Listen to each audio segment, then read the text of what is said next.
Good morning. Welcome to the regular meeting of the Climate and Infrastructure Committee for June 25th, 2024. I am Katie Cashman. I am chair of this committee, and at this time I will ask the clerk to call the roll so we can verify a quorum. Councilmember Vita. Present. Osman is absent. Chavez. Present. Chowdhury is absent. Vice Chair Koski. Present. Chair Cashman. Present. There are 4 members present. Let the record reflect that we have a quorum. With that, the consent agenda is before us with 7 items. Item 1 is approving appointments to the 54th and Lindale Special Service District Advisory Board. Item 2 is approving an appointment to the Dinkytown Special Service District Advisory Board.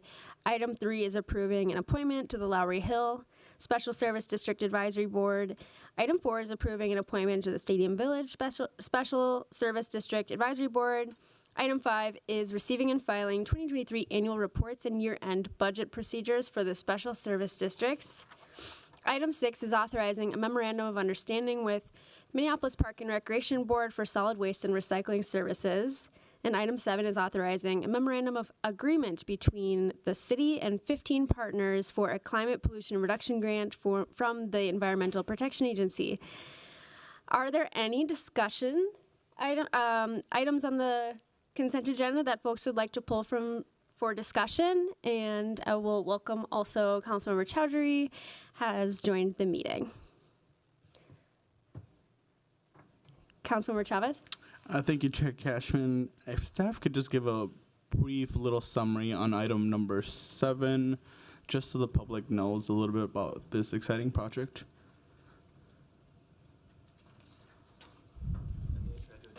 Come on up, thanks.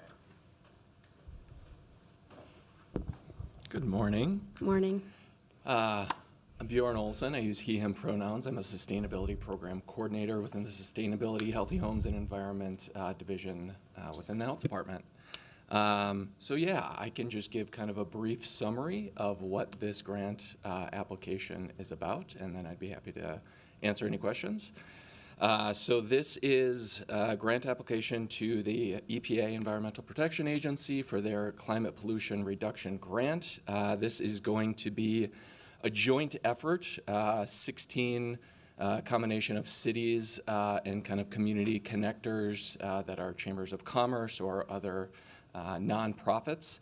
It is commercial energy efficiency effort that will provide free energy analysis to commercial entities with all of these partners, and then also provide some additional funding through green cost share programs to incentivize adoption of energy efficiency projects or solar. Go ahead. Thank you, Chair Cashman. Thank you so much for that. I just thought it was an exciting opportunity, so I just wanted to make sure that the public knew that this was on our agenda. Thank you. Thanks. I do have one more question. Mm-hmm. For commercial, does that include apartment buildings, residential buildings that are, multifamily buildings? Thank you, Chair Cashman. No, it is strictly the definition. We would consider that residential or multifamily. So this is just strictly commercial entities. Mm-hmm. And does that include industrial as well?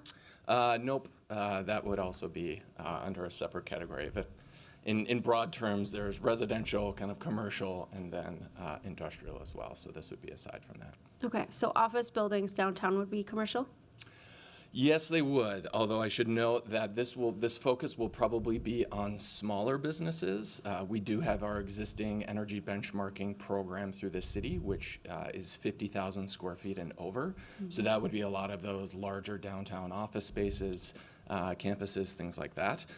So this grant specifically has a goal oriented towards environmental justice in low-income and disadvantaged area communities. So we're specifically looking at small businesses within those areas that we could provide some assistance to. Thank you. Councilmember Chowdhury? Thank you so much, Chair Cashman.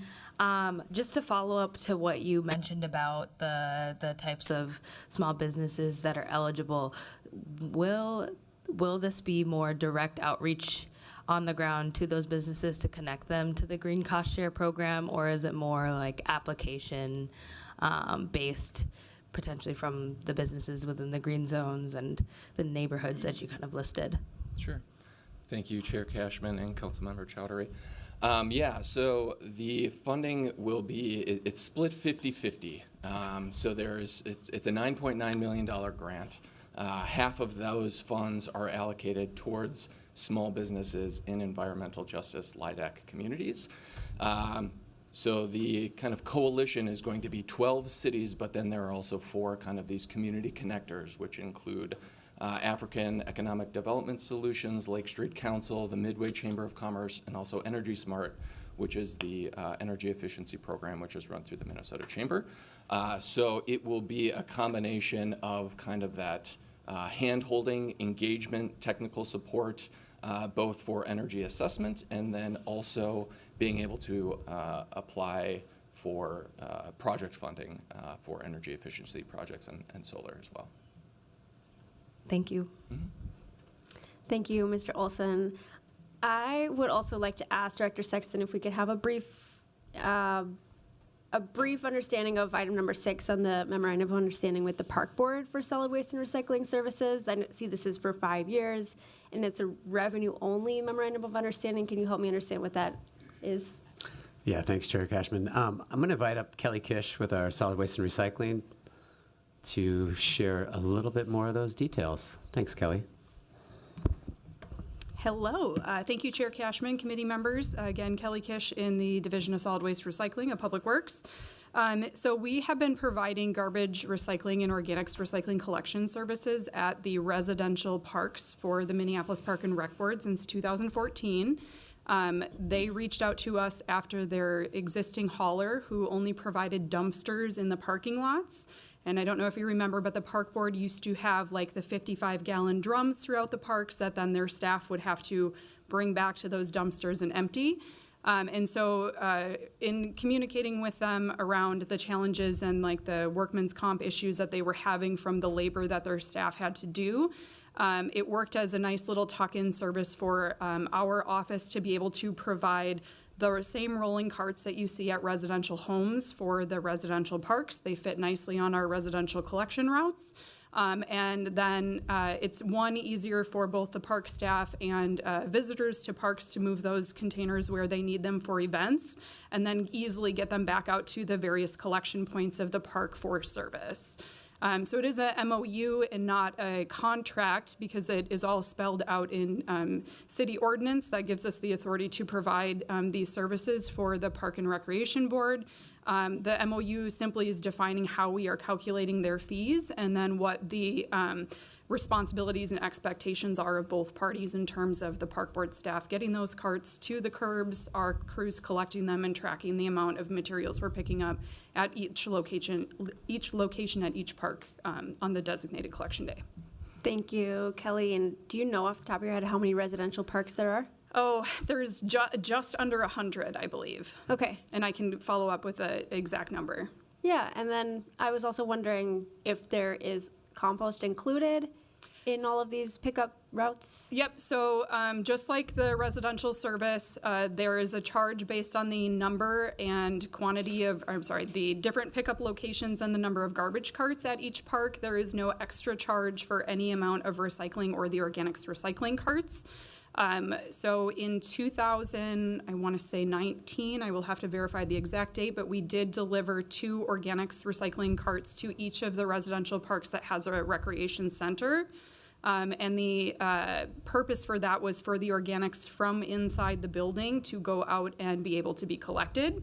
I will say that not as many parks as we would like are effectively using those carts for materials generated inside the building.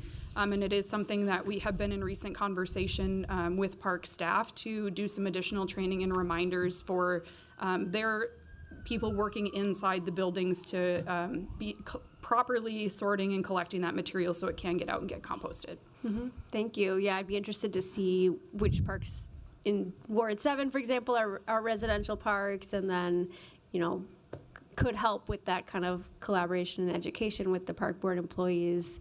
So thank you. This sounds great. Are there any other questions? All right. Thanks for that explanation. Thank you. And with that, I'll move approval of the consent agenda. If there's no more discussion. We'll take a vote. All those in favor, please say aye. Aye. Those opposed, say nay. Any abstentions? The ayes have it. Those items have been approved, and with that, we've concluded all business to come before the committee. So without objection, we stand adjourned. Councilmember Koski. Sorry, Chair Cashman, really quick. I just wanted to note, especially since our team is here, that I believe last week was National Solid Waste and Recycling Services Workers Week.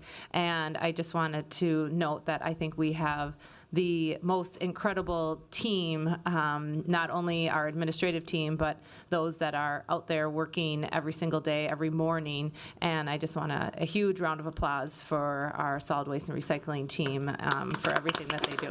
So, thank you. Thanks, Vice Chair Koski. So with that, now we've concluded all business, and we do stand adjourned. Thank you.